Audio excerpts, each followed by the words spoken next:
What's happening, everybody? It's your big homie D.O.U.G.H checking in one time for the one time, back with another episode of Donuts with Doe. And on today's podcast, we have Faith, and don't let me mess this up, Nasa from the Go Ladies podcast.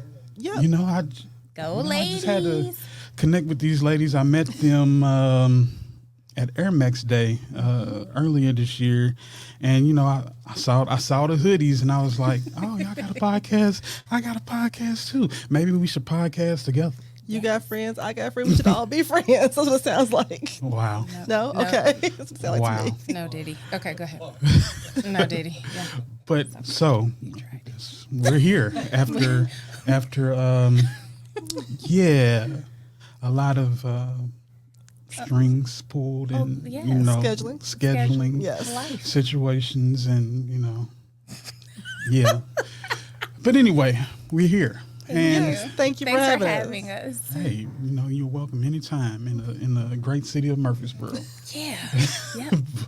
But let's just jump right into it. It says that you met at in a newsroom. So how did that come about? How do two black ladies end up in news?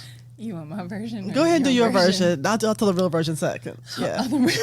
So I was a young woman Wow. who was making my way in the journalism field. Making my way down. Exactly. And I started at the TV station. Are we saying the station? Yeah, but we're shouting it out. News Channel 5. Okay. Yeah. Yes. That's our home base. Our origin story. Our origin story. And Nasa ran up on me one day. I was minding my business, and she was like, "I'm gonna be your mentor." And I was like, "Well, I'm scared of you," and that wasn't a great approach. And we've been together ever since. You don't believe me? It's hard to believe Right. that You talked to me. For one, Okay. let's see. Nasa's from Louisville. Yeah. Come on now. It's Southern hospitality, so we're All not day. running up on nobody. Nope. You're from Detroit. I mean, Wait let's talk a about minute. Superman ice cream. Really? So we know who the aggressor of the two Louisville is. across from Cincinnati. You close enough. No, it's way different. No, don't give me that. It's a different. Don't buy It's into a it. different No, culture. that's fine. Like Angel. Believe what you Louisville want is like the. The what? It's not the Midwest, but it is the Midwest. Right. It is, yeah. It's Midwest, but it's still Southern. Yeah. Okay. Once you get to Cincinnati, that's, Yes. It's a little different. yeah, it's a little different. I No, guess. That is not how I remember our origin. Okay, so I remember Faith was a new new producer reporter. in Yeah. in the newsroom. Yes. And we used to work together organically, and I don't recall rolling up on her She like that did. at all. I was scared of her. But we became fast friends. I'm traumatized. And what brought us together is seersucker shorts. Oh, really? I mean, That is not. We're Shorts. not gonna tell that story. Anyways, we met in a newsroom, okay. and Nasa started out as my mentor, and then we became family, and here we are now. Got you. So what was your majors coming out of college, and how did you end up at News Channel 5? I got there first, so Yeah. I'm a little older than her. Majored in mass communications, which at the time is speech communication and theater, and then I have a master's in education administration from Tennessee State University. Oh, okay. Yeah, we talked about that earlier. So yeah, I'm doing this. Okay. See, maybe I did roll up on her. Maybe I did. But She's a little diva. that's how I started. I started actually WSMV Channel 4. I was at Channel 4 for 3 years, and then was recruited to come over to Channel 5, and You was recruited. made the rest of my career at Channel 5. I Yeah, know that's right. yeah, Okay. yeah. Offer only. Wow. Well, I majored in journalism at the University of Memphis, The which is like Southern Detroit. So I felt right at home. Wow. Yeah. And then I started out at Channel 2, WKRN, as an associate producer, and then ended up, I don't know that I was recruited, but praise the Lord, I made it to Channel 5. And how does one pursue a career in news? Like, because you don't see many of us. I mean, That's true. this Yeah. Yeah. Oprah came through this through Channel 5. Yeah. So, Yeah. but other than that, have we seen many? I mean, Levi, Kelsey. We've seen many, yeah. but I'm saying like a lot of people don't know what that takes to get there. That is true. And that's part of why I started this podcast, is to highlight the people that work behind the scenes. Yeah. To inspire younger generations that might be watching this. I don't know who watches this show, to be honest. The younger generation, everybody. But just to give them the background, the origin stories of how people navigate through different careers. Yeah. So I think so I was in charge of interns while I was there too for a while, so I got this question a lot. A lot of people don't understand the multitude of people it takes to actually put on a news program. You think you see the anchors, you see the Vicky Yates and the Rorys and all those people who are amazing at their craft. However, there's a plethora of people behind the scenes, from producers, associate producers, show editors, photographers, reporters that you see, but there are also, photographers working with them. And then there's assignment desk staff, which is what I did. I did assignment desk. And so the best way I can tell people to get into news is, number one, be a listener and a reader of news. Some people aren't even watching the news anymore because right now your phone will tell you what happened, but news can tell you the context of why it happened. So it's still very important to be aware of that. You can't want to be in news and not know the news, right? Yeah. Number two is be a great writer. Be super curious. And then internships are so critical to you getting your foot in the door. Everybody wants to come out of college like, I want to be on air today. Well, you can't just come in and be on air today. You need to get your foot in the door. And the way you do that is by doing internships and really coming out there and being strong and doing not just one internship, but multiple internships so you can actually learn the field. There's only so much that the book can teach you or your class can teach you. Yeah. When you're actually out there doing it, like I wanted to be a reporter. Like I knew I was going to be a reporter, and then came out and stood in the rain in my little powder blue suit and said, "I'm inside. Wow, bring me back in the house." It was powder blue. You know, my story was not when I interned. I was shocked we didn't have MLK Day off, and I was like, so I got to come into the news, right? Man. I know, Right. but I was the news like, does not stop for MLK. Yeah, it's 24/7, and I was like, oh. So I'm the same way. I wanted to be a reporter. I think a lot of people, at least back then, wanted to be on air. That's what you see. But to your point, just for anybody, whoever is listening, there are so many jobs that make the news work. I was a producer. I was never on air, but wanted to be, but that wasn't it for me. And I enjoyed producing because I got to tell reporters what to do.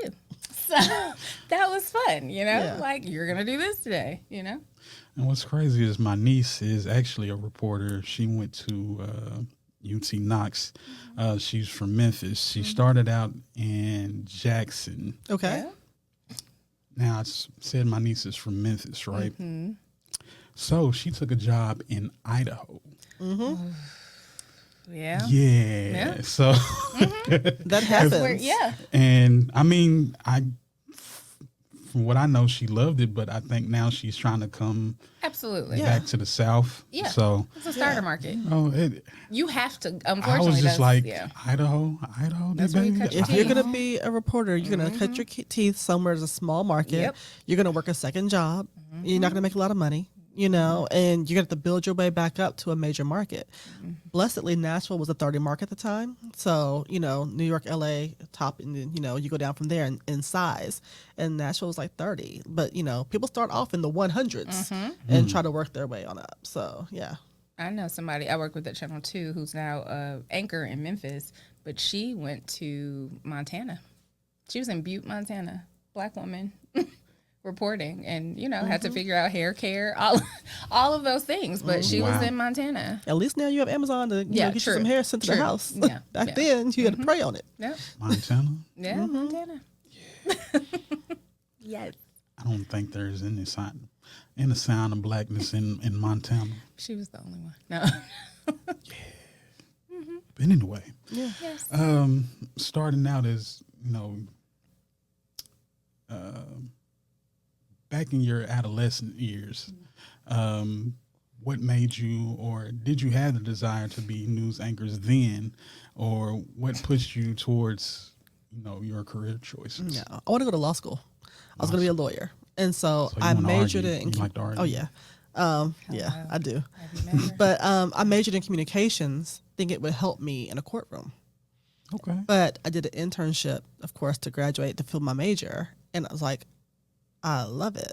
Like, I love telling the stories of people. I love bringing different perspectives to the newsroom. I love, advocating for stories because the news hole's only so big. So you have to advocate for your stories and for your communities and to make sure people are getting the total picture of the why, And it's hard to do in a minute 15 story, but I fell in love with it and haven't looked back. So. You go, girl. Okay, my story. Crazy. When I was younger, I wanted to be the first female NBA commissioner. I was heavy in the NBA. Faith Stern. I collected cards. I have like signed cards still from NBA players. I was huge to the NBA. Now I can't tell you who a lot of the players are because they're babies. And I fell out of that. But then I wanted to be like a filmmaker at some point, and then I don't know what happened there. Obviously, I'm all over the place. The story's going somewhere. But I always knew I wanted to do like entertainment or something with television. It wasn't specifically news all the time, but I knew it was going to be TV. And then like E! News came about. MTV was like a thing for me. Like I wanted to do that. And then I went to college and I learned more about like your nightly news or daily news. And I was like, okay, this is a way in. I can do this. And that's how I arrived there. And as a producer, again, I like that I can build my show. That was the best thing for me. So while reporters were assigned specific stories, I'm responsible for filling in those holes, those 20 seconds, 25 seconds. So I'm able to be like, oh, I'm going to put this story in. Let me teach people something that they might not know. So that was a great thing. So how did you choose TSU, Tennessee State University? And how did you end up from Detroit to the University of Memphis to Southern Detroit? Southern Detroit. That's what it is. How did I end up in Memphis? MTSU was too close for me. Because I've been in Nashville for a while, so I didn't come from Detroit. My migration story is Detroit to Nashville. Okay. Then Nashville, just to clear that up. Okay. Nashville. So I've lived in Nashville for a very long time, and I do struggle with this, as Nasa knows. But I was able to actually tell someone who asked me the other day. I was like, I'm from Nashville. It felt really weird. Nevertheless, she never claims it. I don't, but I said it. I was like, Nashville. Anyways, MTSU was too close for me. I didn't want to go to MTSU, even though great school, great program. I know all about it. I know people who've come from there. And Memphis sold me. I was like, wow, the school actually has a really... Make sure you point that out. Not Memphis the city, but the school. The school. I Memphis was sold is the city. On the school. Their journalism program really, at that time, and still now, they were ranked like #1 journalism program like last year, I want to say. Yeah, they have a really good journalism program, and people don't know about it. Your bigger schools, but they have a really good program. So that's why I went there. And it was far enough away, but not too far. And I had, money is a huge part of that too. If we're gonna be honest. Yeah. I mean, that's kind of how I went to NKU. So NKU, for those that don't know, that's Northern Kentucky University. It is right across the river from Cincinnati. So it's like as far as I could go without, I could still get in-state tuition, but still technically be like out of state because I did not stay on campus at all. But I understand trying to get away from your surroundings. I wanted to go to HBCU. I wanted to be Whitley Gilbert or Freddie from a different world. A different world. That's that's what I wanted. And so I really wanted to go to Spelman and was really just crossing my fingers. And Spelman said, here's this much money, just a little bit. And my mom was like, you got brothers that got to go to school sometime too. So you got to figure this out. So University of Louisville actually gave me a full ride. And I was like, well, I got to stay in Louisville because of the scholarship. You got to go where the money is, right? And then I was, the YMCA Black Achievers program in Louisville is really big. And I was a member of the program. They have this huge banquet every year. And at that banquet, they announce where you're getting your scholarship to, where they're giving you, because they kind of facilitate you getting scholarships. So I I'm at the table, all the kids going to U of L. Like, I knew in my heart, I'm going to U of L. I already made peace with it. It is what it is. And they call out Tennessee State University, and the president of Tennessee TSU, who was Hefner at the time, was in Louisville to present my scholarship. There's a picture of me boo-hooing. I'm so happy. I'm going to HBCU. I'm going to Tennessee State. Like, it was just life-changing for me because what I really, really wanted, and because they gave such a great scholarship, I was able to come because my parents were like, okay, you can go now. And so that's what brought me to Nashville, and I stayed here ever since. Okay, so what was your HBCU experience? You know, tell us about, you know, being in an HBCU and the diversity of, you know, all type of Black people, because you know we have subgenres Yes, of Black people. we do. Yeah. We're not just a monolith. We are of people, not. So We are not. you know, just tell us a little about your story. Let me go back a little bit further before I go to that. So I went 8 years of Catholic school where I was the only Black student. Okay, when I graduated, I was the only Black student. Then I went to liberal arts high school where it's like 50-50, you know. And then... Had to pause for the calls. It's all right. Now we back on track. Let's go. Okay. It's all right. And so then I went to Tennessee State University. Okay. Right? So I've done the full gamut of diversity from being the least to being the absolute most. I loved it. The way my mother says, I sent you to school a white girl, you came back a Black boy, because Jabot jeans and oversized clothes were in style. So she sent me to school one way, and I come back with Jabots on, and she's like, "What is this?" And I'm like, "You know, it's the '90s cross-colored jacket. Yes. I'm in there." Yeah.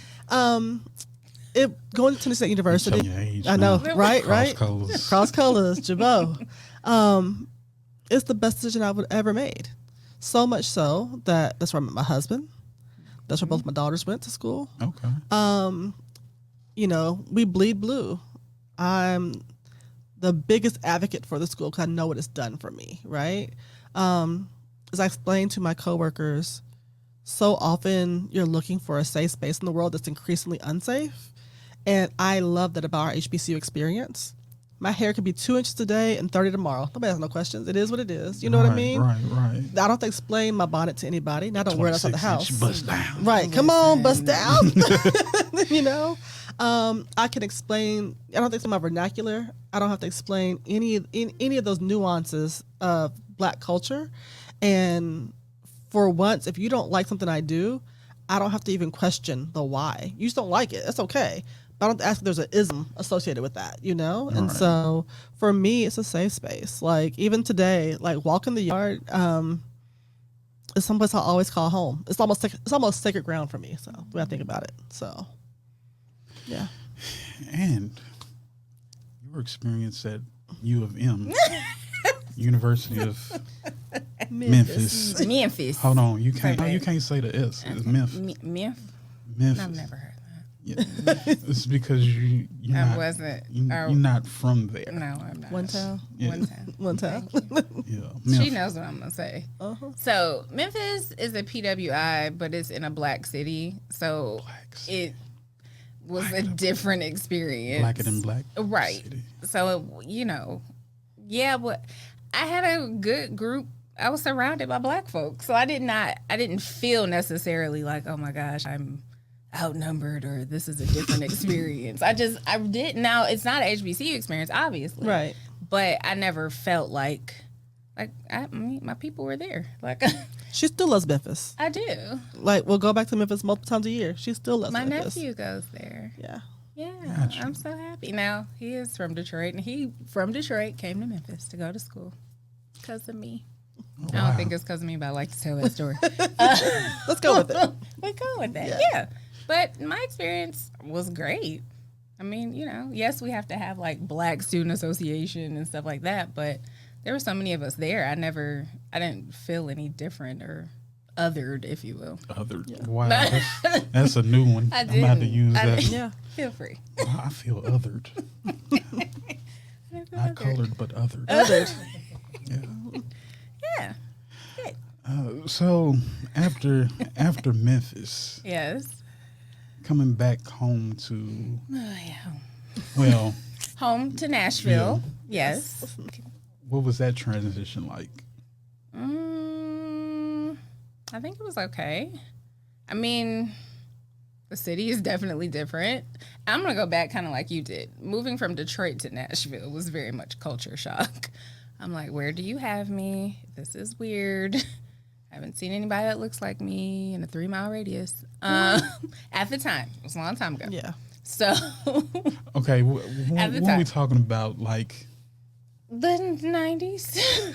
okay, Yeah, okay. the 90s. Yeah. I So mean, I just we to know- go from a Detroit, think Yeah, about that, yeah, to yeah. Nashville was like, all right, this is different. Thanks, Mom.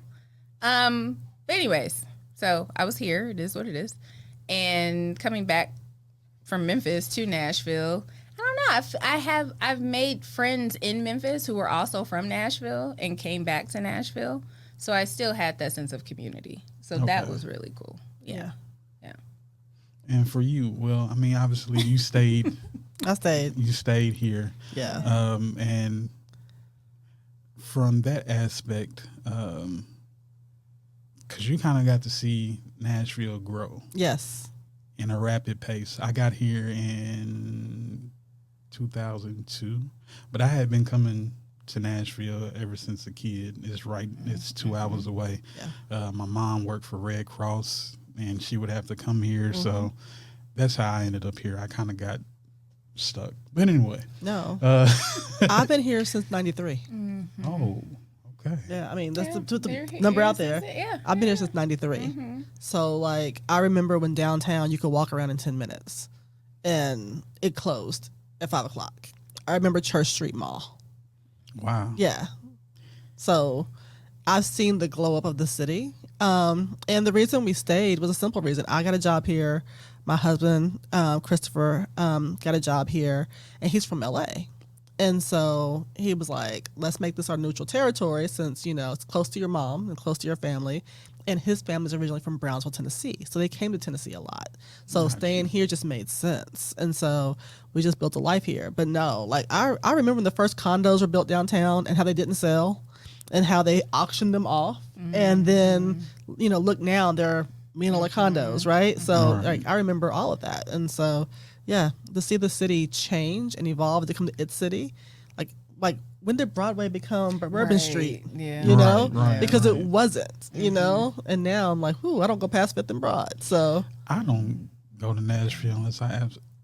I tell you, when I go to Nashville, it's either has to be like an event that one of my friends is having, or I'm going past Nashville back to Kentucky. Kentucky. Yeah. There's no in between. It ain't like, let's just go hang out in. No, why? Yeah. Why? For what? They got everything in Rutherford County There you go. that they got in Davidson County. So, yeah.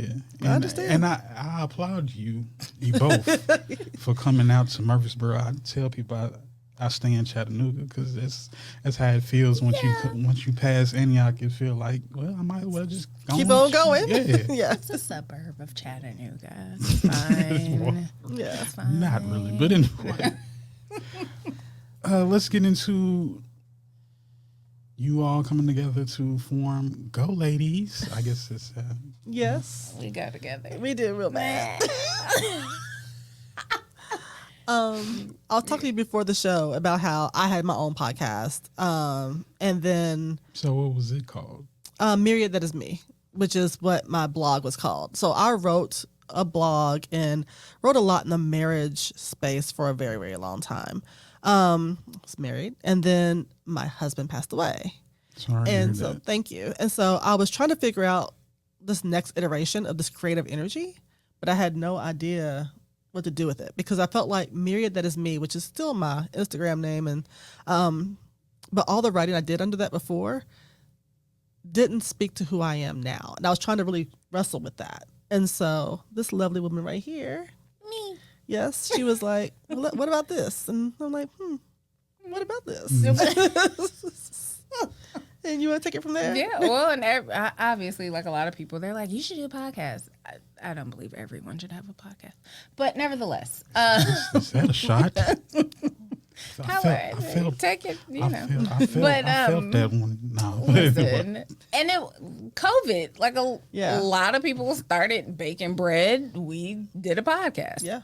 And that's it. It went from there. We started during COVID. We're like, let's just do it. Yeah. Yeah.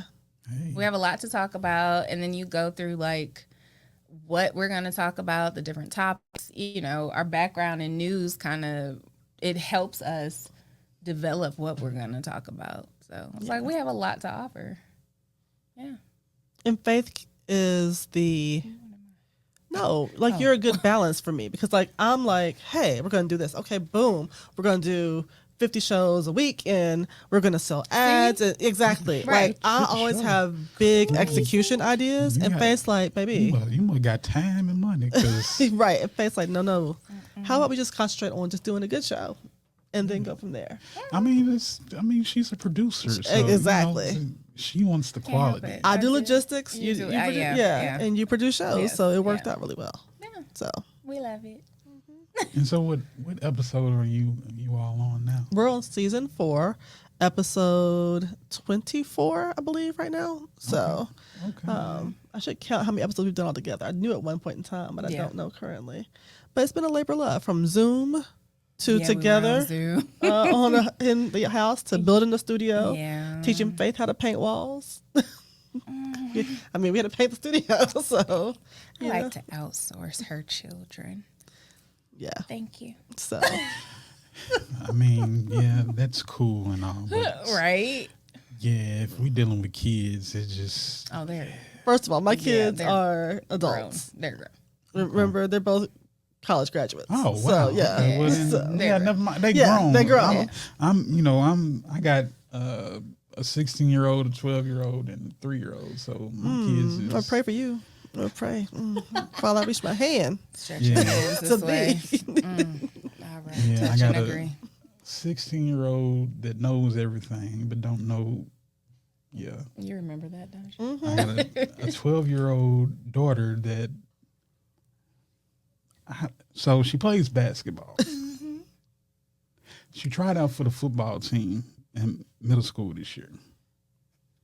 She wrestles. She's on the wrestling team. It's just like, why? because she's competitive. Yeah. But she wants all the sports. She's so quiet. She's like me. Like, she's not a real talkative person. She's gonna come in and do her thing. You might not even know she's there. But it's like, why are you doing all these things? Like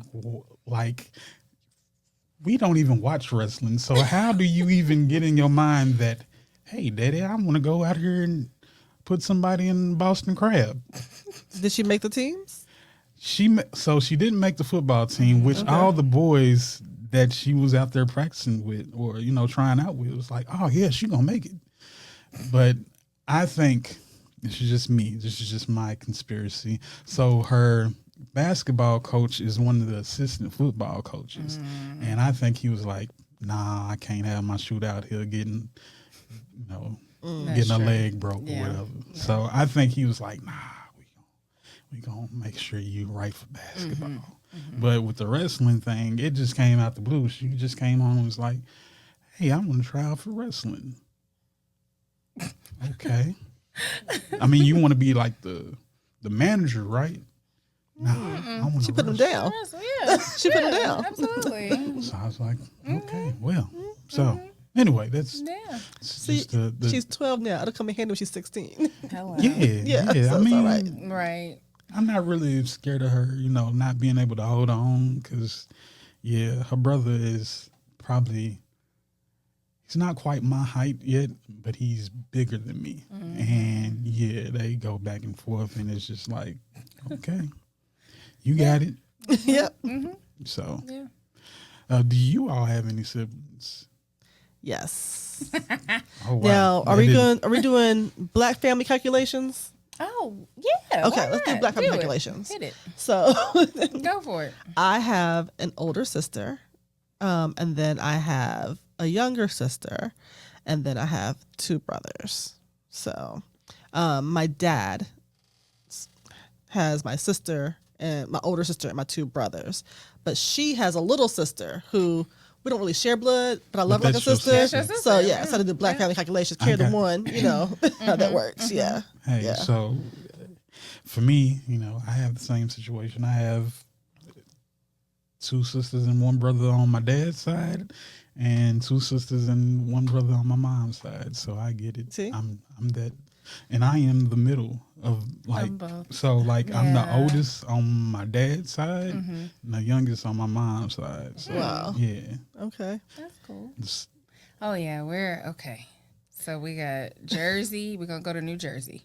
I got 2 from there. That's my dad. My dad's from New Jersey. So I have 2 brothers. Then on my mom's side, I grew up in the household with me, my brother, and sister. okay. And then as a blended family, because my mom remarried, there are 5 of us total, and I'm the baby of that.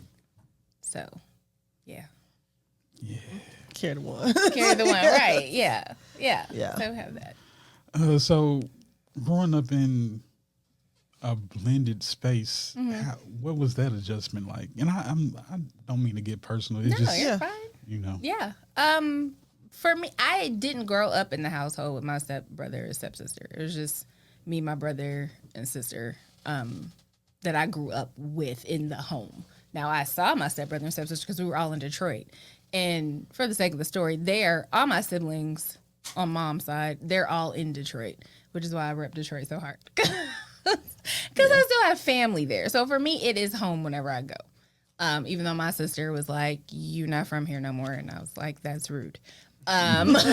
she took your Detroit card. I mean, she did, but I You still can't come have past 7 Mile. exactly.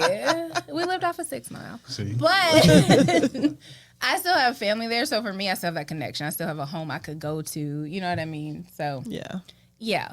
So growing up blended family, as Nathan knows, I'm a true baby through and through. So I still got my way. I was still spoiled. Like I don't have any horror stories. Or you shaking? I know. She knows. Wow. The She know, baby. but it is like I was the baby. And I'm the eldest. Yeah. So. So my siblings, minus maybe one, like doted on me. Yeah. So out of my mom and my dad, I'm the oldest out of them. And so like I didn't have the same thing. We didn't have a blended family. It's me and my 2 little brothers. Yeah. And then my dad's oldest child, my sister, she would come stay periodically. And then her little sister and I actually met as adults. I didn't know her as a child. So we actually like met at a wedding. It was like, oh hey. And so but we hit it off so well that, we just keep it pushing. She's family too. So Yeah, absolutely. so being the oldest in hard work. It's hard work. being the oldest, how did that carry over into adulthood? Because most of the time, we get, if you're the oldest, you always get those second parent, status. As you well we should. You able to lay the smack down on little brother type thing. As So well we should. how did that carry on into adulthood? Like, did it prepare you for? Oh yeah. Independence. I would say yes. I think oldest children, your parents are so afraid of messing up, right? And so they put a lot of pressure on you because they don't want to mess up being a parent. They also want you to have the best. And so there's a lot of pressure there. And then when siblings come along, they're like, well, watch out for so-and-so. Yeah. So your whole life, you're like, watch out for this one, making sure they're okay. Yeah, I can be a little assertive.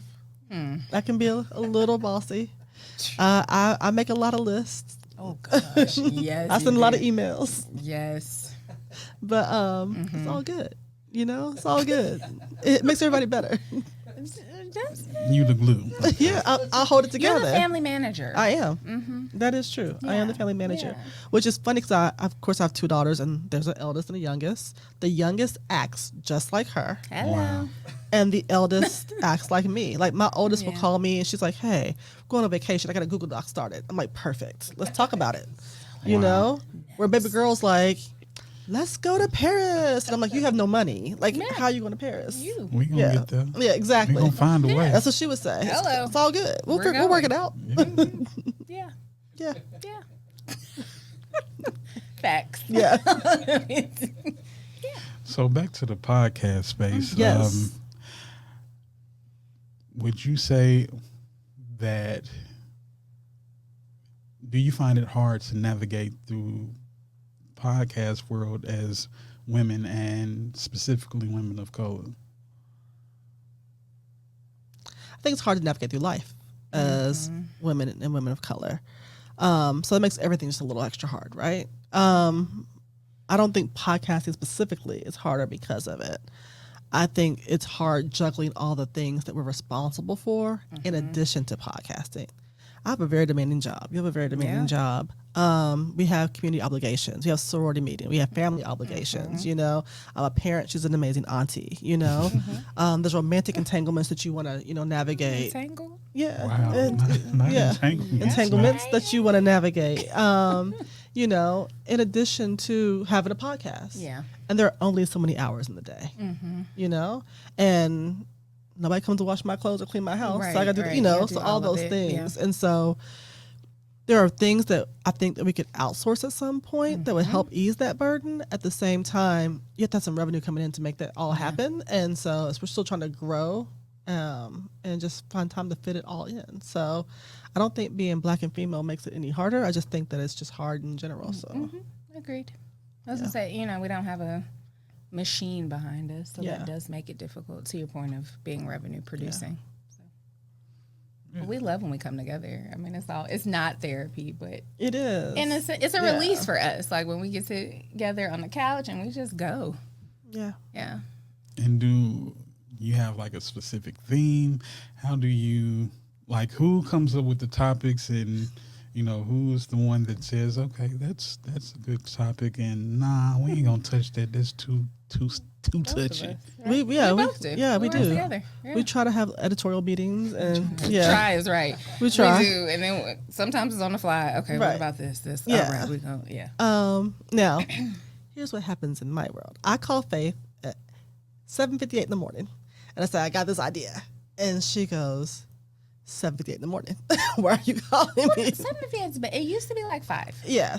I'm getting better. She's gotten so much. I've gotten better. You've gotten better. And so that's what I have big ideas. And then, Faith will call or email now, because my love language is email. And she'll say, hey, I have these ideas. And so it works out. Yeah. We try to keep it around the theme of life, love, and everything in between from a 40-plus perspective. Yep. Because I think that when I was 21, I thought life ended at 40. Like, you go out, you're off the pasture at 40, it's over for you, and then seeing that, well, I'm 40 plus and I'm still outside.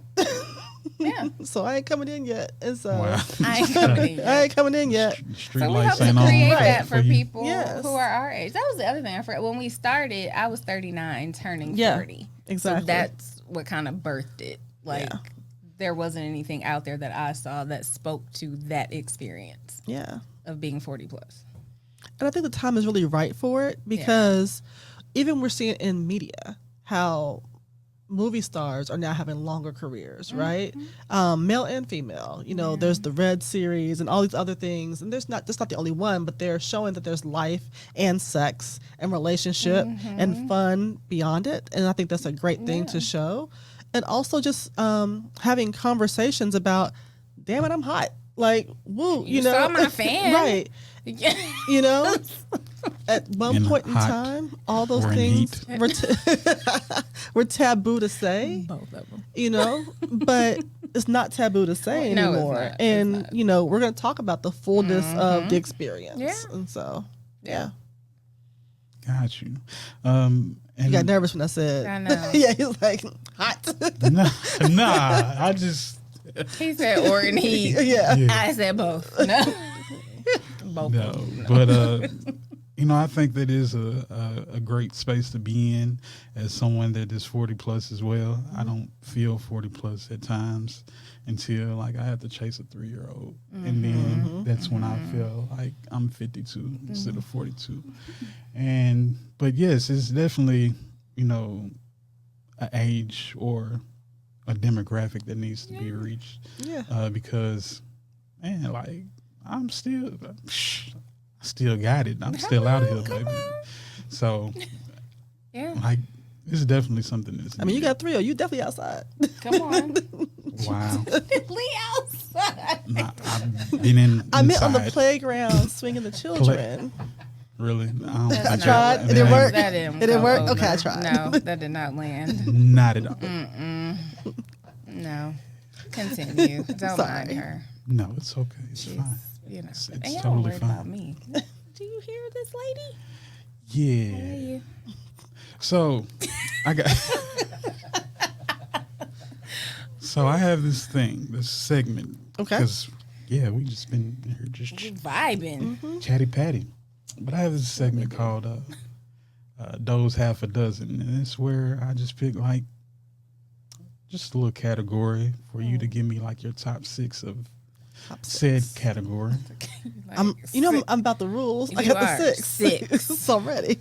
Left hand. No, this is the Right one. hand. No, this. Did y'all talk about that? Yeah. I got it. Anyway, Yeah, sorry. See, so focus. let's see. Trying to find a topic here. Let's go with top 6 news programs, Oh.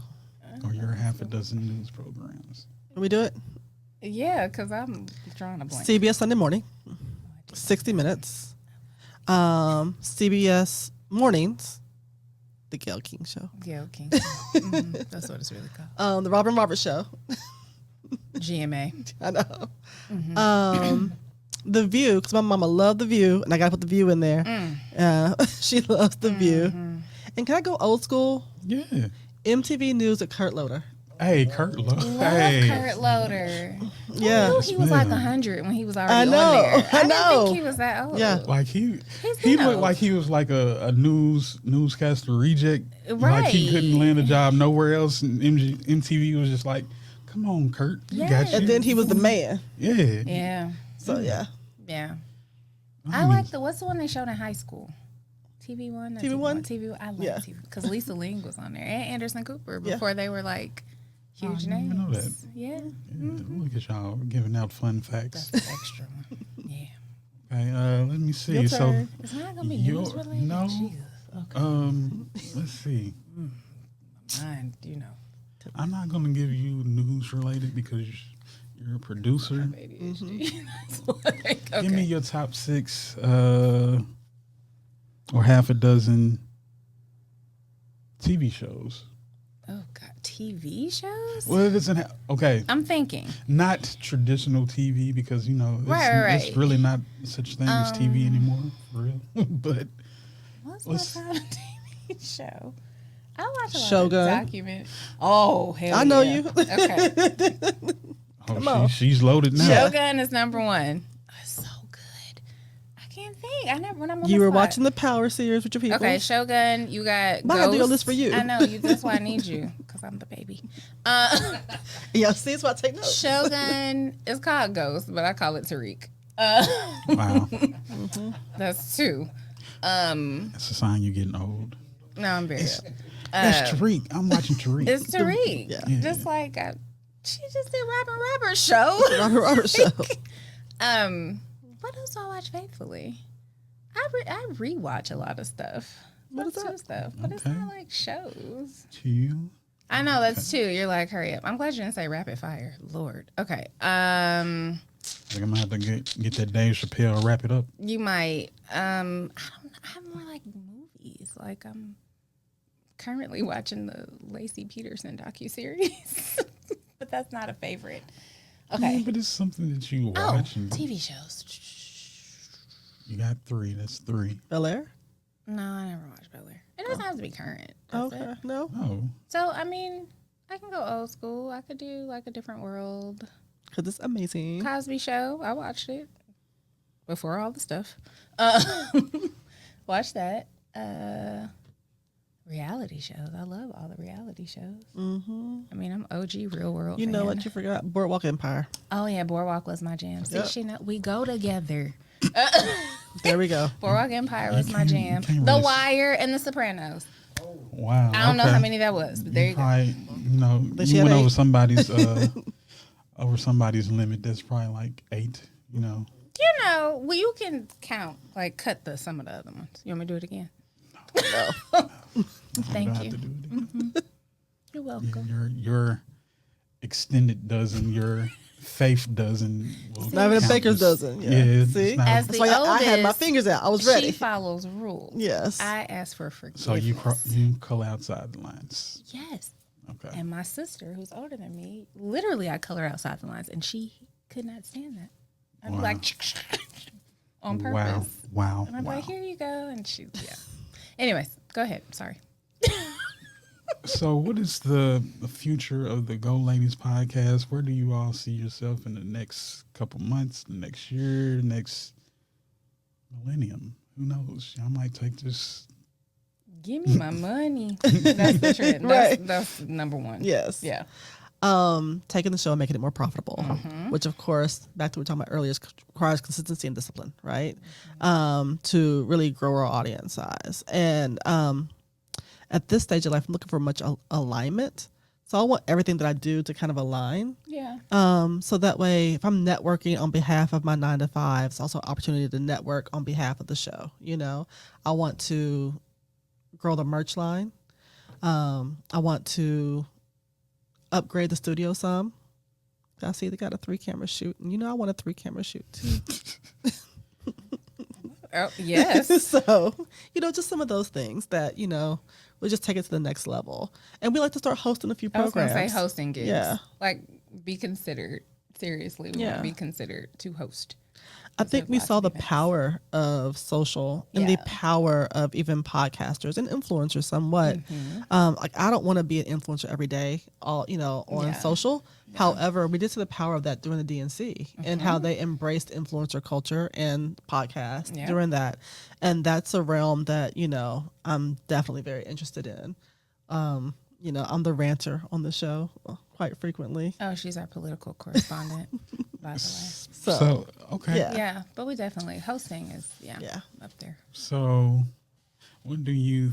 And I hate to get into politics because I'm really not a political person like that. I don't follow them. But what do you feel about the political climate of today? Lisa And just goes. I'm trying to and keep we're it short. Right. But No, I tell you. You hear that short. Sure. The political climate is very tumultuous and is based upon this divisiveness, right? At some point in time, we're going to have to put down the weapons, which are our Twitter fingers and all that, and really go back to just reading comprehension and have better understanding of situations. I think, and this is the journalism side of me coming out, when you bastardize the truth, it's very hard for people to find common ground because the truth is no longer has a period afterward, right? I can say, well, I don't agree with that, so therefore it's not the truth. Well, no, the truth is the truth. Rain is wet. You know, that is the truth. or it's moist. But somebody else can say, well, you know, no, I think that it was dry rain. And in today's climate, that can actually fly, Right. you know? And so I think that we have to do a better job of getting back to that. And that starts with having more conversations and not yelling at people, you know? And agreeing to disagree in some instances, but also let's call things what they are too. And I think that's the thing that journalism actually failed at years ago and are trying to right now. But there is a difference in having a difference of policies. There's and something being rooted in isms. You know, I can disagree with you on economic policy. I can disagree with you on border control. I can disagree with you on NATO. What I can't do is argue with you when your policies are rated in racism, sexism, and misogyny.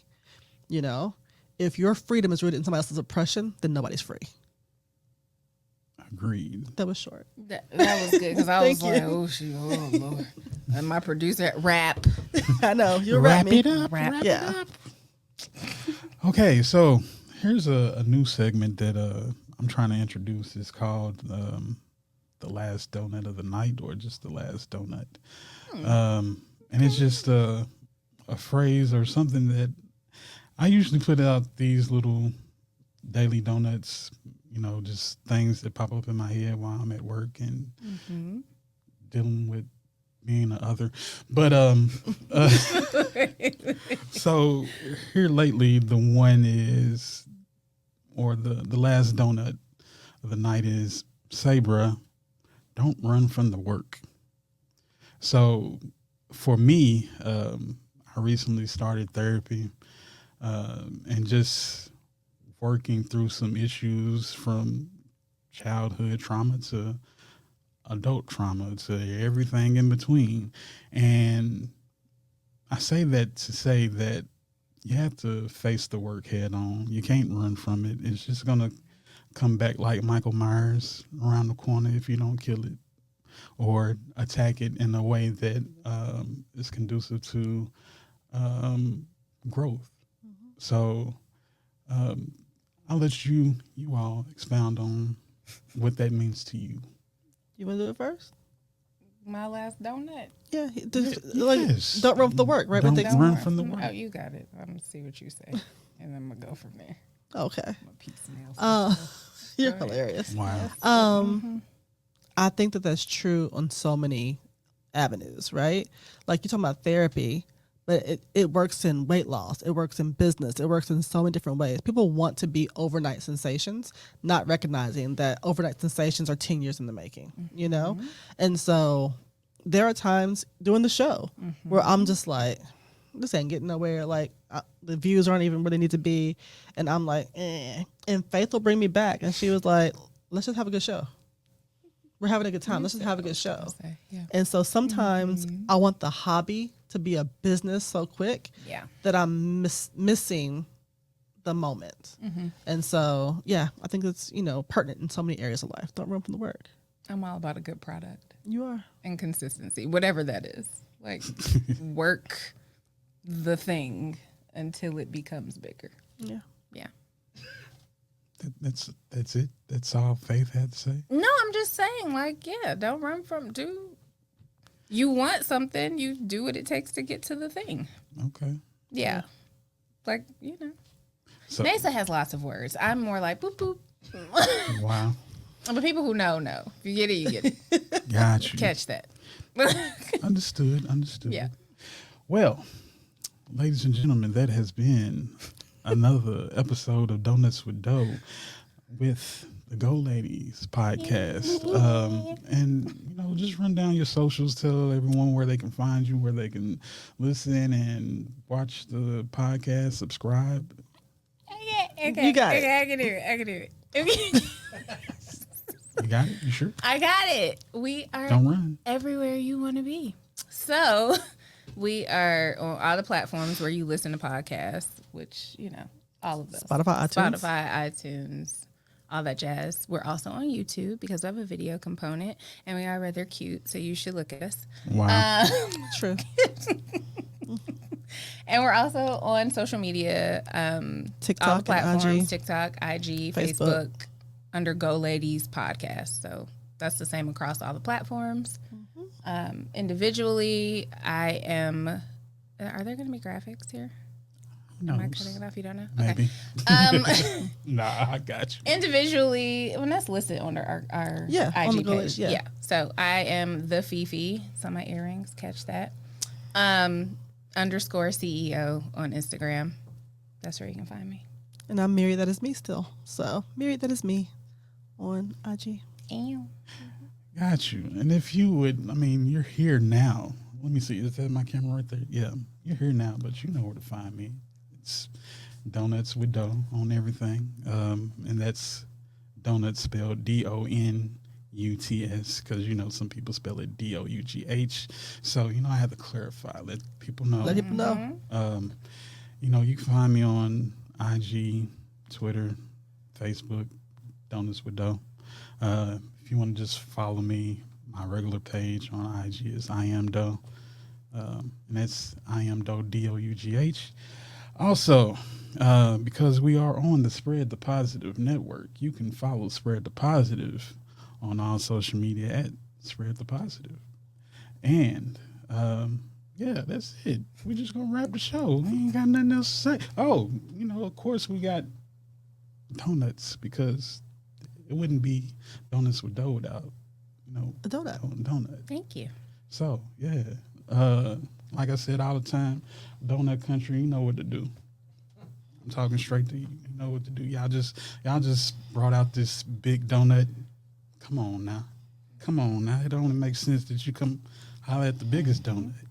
Anyway, like I said, there's been another episode of Donuts with Dough, and we are out. Thank you. Bow. What? Bing.